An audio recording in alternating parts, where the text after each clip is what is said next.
Aujourd'hui, on va voir comment vérifier si on est éligible à l'airdrop de Celestia. C'est typiquement le genre de vidéo que j'aurais fait sur ma chaîne secondaire, mais cette fois-ci, j'ai voulu ajouter une plus-value, puisque je vais aussi vous donner mon estimation de prix sur le token TIA, du moins le prix qu'il aura à son lancement. Et surtout, je vous montrerai comment je vous donne cette estimation et sur quel outil je me base pour ça. Donc comment vérifier si on est éligible à l'airdrop? Vous avez le lien dans la description pour accéder au même site que moi. Alors il y a une date limite, si vous regardez ma vidéo plusieurs semaines après sa sortie, c'est mort, vous ne pouvez plus être éligible à l'airdrop de Celestia. Mais si vous regardez ma vidéo dans les temps, normalement vous pouvez vérifier votre éligibilité. Et pour faire ça, il suffit de cliquer sur le petit bouton et de connecter soit un wallet Cosmos, Osmosis, Ethereum ou alors un compte GitHub pour le côté développeur. Parce qu'il y a aussi des développeurs du coup qui vont pouvoir toucher un airdrop. Si vous n'avez pas votre portefeuille sous la main mais que vous avez quand même votre adresse, vous pouvez aussi la checker manuellement. Moi j'ai fait ça d'ailleurs pour le petit fun fact et j'étais triste d'ailleurs quand je l'ai fait puisque je n'étais pas éligible. Bon, on sait jamais, je vais le refaire en direct devant vous, peut-être qu'il y a eu une erreur. Bon, je suis persuadé qu'il n'y a pas eu d'erreur bien évidemment, mais je vais choisir du coup de connecter un wallet Ethereum. Donc je clique sur le bouton MetaMask parce que j'utilise le wallet Rabbi. C'est peut-être pas instinctif, mais voilà, quand on clique sur le bouton MetaMask, ça va ouvrir votre wallet Rabbi. Ne vous en faites pas, si vous ne voyez pas un bouton Rabbi, il n'y a pas forcément besoin. Donc là je signe le petit message, ça va permettre de vérifier que c'est bien moi qui détiens cette adresse. Et là malheureusement, tristesse pour moi, je ne suis pas éligible à l'airdrop. Bon, c'est pas très grave. Alors ce qui est dommage, c'est que je sais pas si j'ai été tagué comme Sibyl. Donc Sibyl, on va dire que c'est des bots, des gens qui créent plusieurs comptes pour être éligible à un airdrop, ou alors si j'ai pas juste rempli les critères. J'aurais quand même bien aimé le savoir, mais du coup j'aurais jamais la réponse là-dessus. Comment on pouvait faire pour être éligible? C'est pas sorcier, c'est expliqué dans un article justement de Celestia. Alors du côté Ethereum, la snapshot, donc la capture d'écran, a été prise le 20 avril 2023, et si à cette date vous étiez un utilisateur assez actif des rollups d'Ethereum, donc des layer 2 d'Ethereum, eh bien vous êtes éligible à cet airdrop. Alors, ils partent du principe que c'est le top 50 des utilisateurs les plus actifs, ils ont filtré certaines adresses, peut-être que j'ai été filtré, j'en sais rien, mais en tout cas c'est comme ça que ça marche du côté d'Ethereum. Du côté de la blockchain Cosmos et Osmosis, c'est beaucoup plus simple. Il fallait staker au moins 75 $ de crypto sur Cosmos ou sur Osmosis le 1er janvier 2023 parce que c'est à cette date que la snapshot, la capture d'écran a été prise. Pareil sur ça, je suis quasiment sûr que j'avais de l'atome staké sur une adresse à ce moment-là et pourtant je suis pas éligible non plus. Donc tant pis, je suis passé à côté. Il y a aussi tout le côté GitHub, mais ça j'ai pas du tout creusé, donc si jamais vous avez un compte GitHub, connectez-le à Celestia, vous verrez si vous êtes éligible ou pas. Et si jamais vous êtes éligible, pour récupérer l'airdrop de Celestia, eh bien il va vous falloir un wallet Cosmos. Donc moi je peux que vous conseiller le wallet Kepler parce qu'il marche super bien. Et sur ce wallet, il faudra tout simplement ajouter le testnet de Celestia. Donc sur le wallet Kepler, vous avez un bouton qui vous permet d'ajouter des blockchains simplement sur Kepler. Vous tapez Celestia, vous ajoutez le testnet et vous allez juste faire un clic en plus sur la page d'éligibilité. Vous cliquez sur Claim TIA pour pouvoir récupérer vos TIA. Alors je précise un truc aussi, c'est que le token il va pas être lancé tout de suite, ce sera forcément après le 17 octobre 2023. Mais justement si vous n'allez pas faire ce claim avant le 17 octobre, vous ne pourrez pas récupérer l'airdrop et vous passerez à côté. Donc si jamais vous êtes éligible, pensez à faire tout ça. Maintenant qu'on a vu comment réclamer l'airdrop, on va voir quelles estimations de prix on pourrait en faire. Alors déjà, si je dis pas de bêtises, du côté Ethereum et du côté Cosmos, il me semble que vous avez pu toucher de 50 à 80 tokens Celestia, un truc comme ça. Et mon estimation, alors je vous donne une fourchette, ce serait entre 60 centimes et 2 $. Je vais vous montrer comment je sors cette estimation, ça vient pas de mon chapeau magique, je me suis basé sur certains outils pour ça. 60 centimes, on va dire du coup que c'est la target plutôt pessimiste si on est encore bien dans le bear market, et 2 $, ça va plus être la target optimiste, et si on est au-dessus de 2 $, c'est encore mieux, je serai super content pour vous. Mais si on part de mon point de vue le plus optimiste, ça fait un airdrop de 100 à 160 $. C'est pas non plus dingue, on a connu mieux il y a pas si longtemps avec Arbitrum ou Optimism, mais personnellement moi je cracherai pas sur 100 balles. Donc la première chose à savoir pour faire une estimation, ça va être les tokenomics du Celestia. combien va y avoir de tokens en circulation. Ça, on peut le retrouver assez facilement, faut quand même faire 2-3 clics, faut chercher un petit peu, mais c'est pas très compliqué. On a accès à la documentation juste ici de Celestia, donc je clique sur le petit bouton documentation et ça m'envoie sur cette page où je peux voir qu'il y aura 1 milliard de tokens TIA. Mais c'est pas suffisant cette information, ça va juste me dire que le maximum de tokens qu'il y aura un jour, c'est 1 milliard. Ce qui est pas rien quand même, mais du côté d'Optimism, du côté d'Arbitrum, il y a encore plus de tokens que ça, donc ça me choque pas comme quantité. Maintenant, ce que j'ai besoin de savoir, c'est quelle quantité sera disponible quand le token va être lancé, parce que tous les tokens ne vont pas être directement disponibles. Les investisseurs par exemple, ils vont avoir leur token bloqué pendant un certain temps, puis il y aura un système de vesting, donc un système de déblocage qui va prendre plusieurs mois, plusieurs années.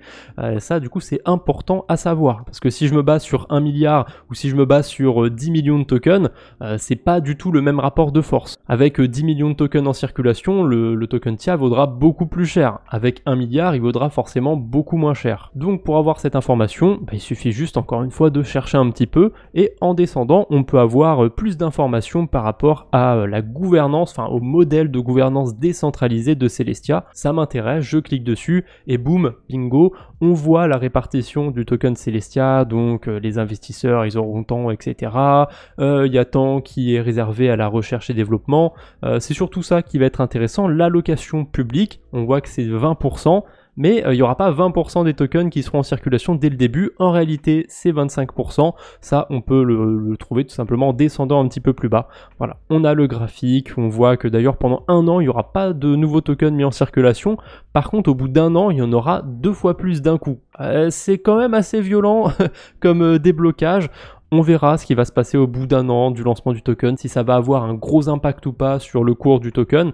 Je pense quand même qu'un déblocage comme ça peut avoir un impact à court terme. Je sais pas dans quelles conditions de marché on sera, si ça se trouve on sera dans un super bull run et ce sera incroyable, le token il va quand même faire x3 malgré le déblocage. Là c'est que de la spéculation, je dis un peu n'importe quoi. Ce qui m'intéressait du coup sur cette page, c'était vraiment d'avoir le nombre de tokens en circulation dès le début, donc 250 millions de tokens.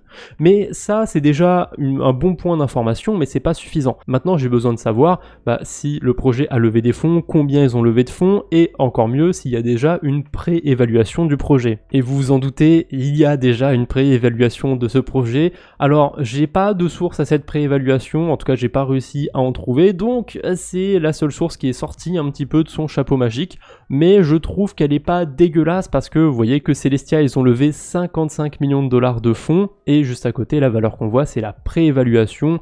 Alors généralement quand il n'y a pas de pré-évaluation claire sur ce site, vous voyez qu'il y a un multiplicateur de 10 entre la levée de fonds et la pré-évaluation. Donc la pré-évaluation c'est la valeur qui va être anticipée entre guillemets par les investisseurs, par le marché. Et là on est en dessous du coup de ce facteur 10 parce que sinon ça aurait été une pré-évaluation à 550 millions. Alors ça suffit pas pour légitimer le chiffre ou quoi que ce soit, mais du coup on va pouvoir comparer d'autres pré-évaluations qu'on a eu dans le passé sur d'autres projets qui ont fait des airdrops éventuellement et voir ce que ça a donné. Est-ce que les préévaluations étaient proches de la réalité au début? Est-ce que c'était très très loin? On va voir ça, j'ai plusieurs exemples. Alors on va commencer par un exemple qui a plutôt bien marché, c'est celui d'Arbitrum. Ils ont levé 100 millions de dollars sur leur dernier levée de fonds. Il y a eu une préévaluation de 1,2 milliard, donc il y a quand même un facteur 12 ici. Et quand on va voir la market cap d'Arbitrum, dès le début, elle était supérieure à ces 1,2 milliard de dollars, donc la préévaluation était plutôt bonne. Par contre, sur cette même page, on peut voir le BitDAO qui est devenu Mental maintenant. Sa préévaluation, c'était 20 milliards de dollars.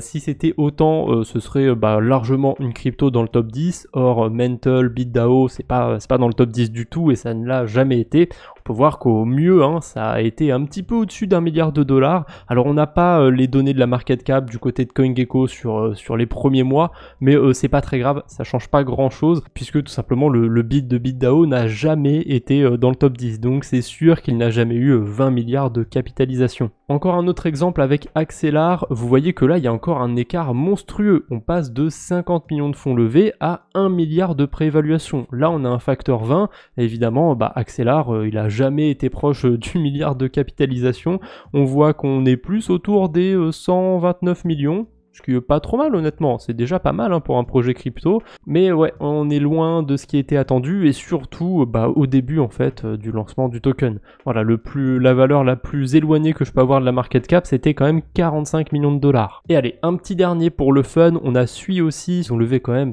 300 millions de dollars, une préévaluation de 5 milliards de dollars, on voit encore une fois qu'il y a un facteur 16, et c'était pas trop ça dès le début. Bon déjà ça a fait que descendre et ça a commencé plutôt aux alentours de 700-800 millions de dollars, donc très loin de la préévaluation.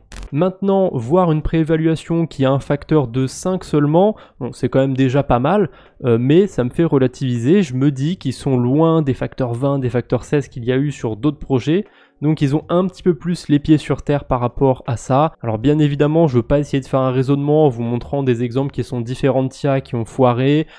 TIA pourrait très bien avoir une préévaluation qui correspond pas du tout à la market cap dès le début. Peut-être que le projet pourrait être valorisé à 1 milliard, peut-être qu'il pourrait être valorisé à 50 millions de dollars, on verra bien. En tout cas, en ayant creusé un petit peu plus cet axe de recherche, je trouve ça assez intéressant et je pense que c'est quand même un bon point de comparaison. Et du coup, ça m'a servi un peu à faire cette estimation, parce que si on a 250 millions de tokens Celestia dès le début, et que la market cap elle est autour de 300 millions de dollars, et ben ça fait tout simplement un token Celestia à un petit peu plus d'1 dollar. 1,20$ normalement. Ce qui serait bien évidemment dans ma fourchette entre 60 centimes et 2 dollars. Donc l'outil que j'ai utilisé pour voir les différentes levées de fonds, les préévaluations, etc. c'est Dropstab. D'ailleurs en cliquant sur un projet en particulier, vous pouvez avoir plein d'informations, on peut voir pas mal de choses. On peut retrouver notamment les différentes levées de fonds qu'il y a eu, on peut même avoir des informations par rapport à l'airdrop. Donc c'est un site qui est très complet, Dropstab. J'en avais déjà parlé une fois sur mon compte X, donc anciennement Twitter, j'avais fait un thread sur une des fonctionnalités qu'il y a sur Dropstab et au passage je fais une petite pub pour mon compte X. Si jamais vous ne me suivez pas là-bas, sachez que je fais un thread par jour, j'essaye de faire du contenu qui va pas être forcément sur la chaîne YouTube, donc il y a pas mal d'exclusivité, c'est du contenu de qualité, je prends pas mal de temps à vous faire ça tous les jours, donc n'hésitez pas à aller m'encourager un petit peu si ça vous intéresse, si vous trouvez que le contenu est bon. Et petit cadeau pour aujourd'hui, je vais vous donner 2 sites en plus qui vous permettent d'avoir des informations par rapport aux levées de fonds, etc.